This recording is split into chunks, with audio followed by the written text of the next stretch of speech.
When we look at the survey results up there, what's really interesting is that the number one thing that people say is getting in their way is self-sabotage and habit formation.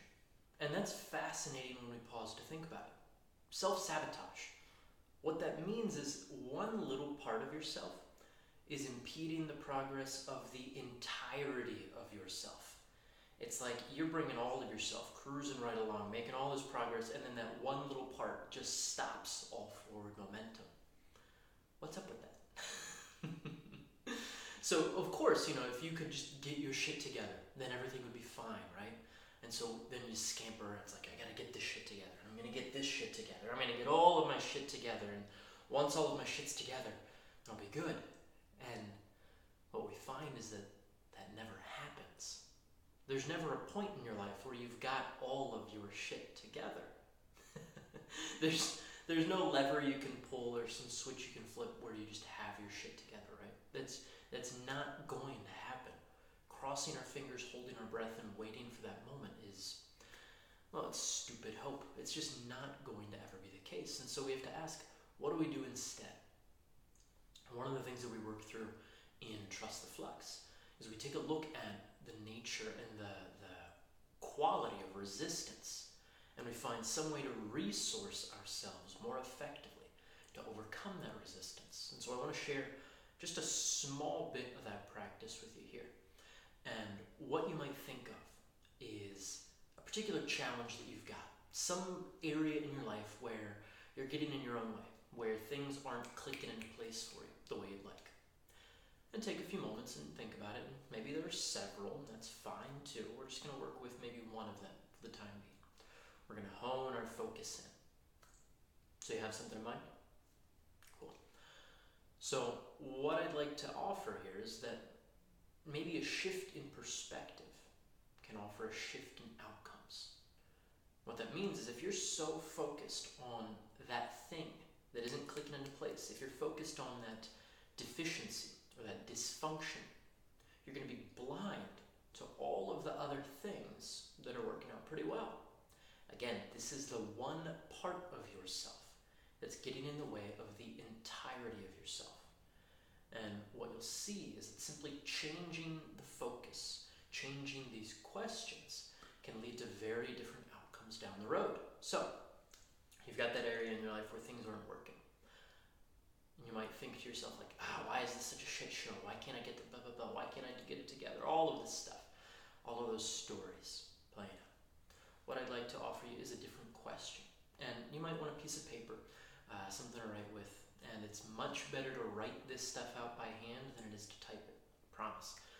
There are neurophysiological reasons why. We don't need to get into that right here. So get something to write with. And the question I'd like to offer you to reflect on a little bit is, why am I not worse off? Now that's a weird question. We often ask ourselves like, why are things so bad, right?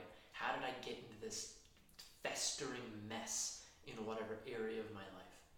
Very rarely do we ask ourselves the opposite question. Why am I not worse off? You're probably really well versed in why things are as bad as they are. Those are the things that you whip yourself with every single day. And that only perpetuates that sense of deficiency and dysfunction and that sense of not being enough, right? A lack of sufficiency. So, let's look at the flip side. Why are you not worse off? What comes to mind for you? What are all the different things you have going for you at this point? Either historically, maybe things in your given environment. Like, why are you not worse off? Well, you have an internet connection, and you can watch this right here, right now.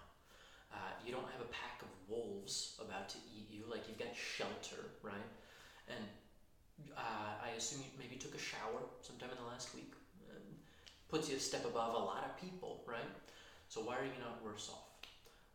Well, maybe you've got that bachelor's or that master's. Shit, maybe you've got a doctorate going for you. You're pretty well off in that regard.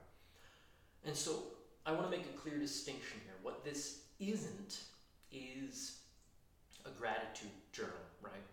Not that there's anything wrong with that, sure. Be grateful for those things.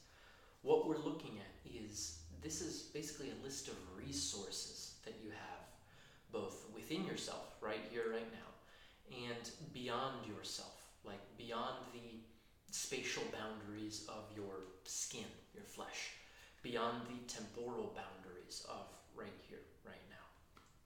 So you've got, I assume, a couple of friends, right?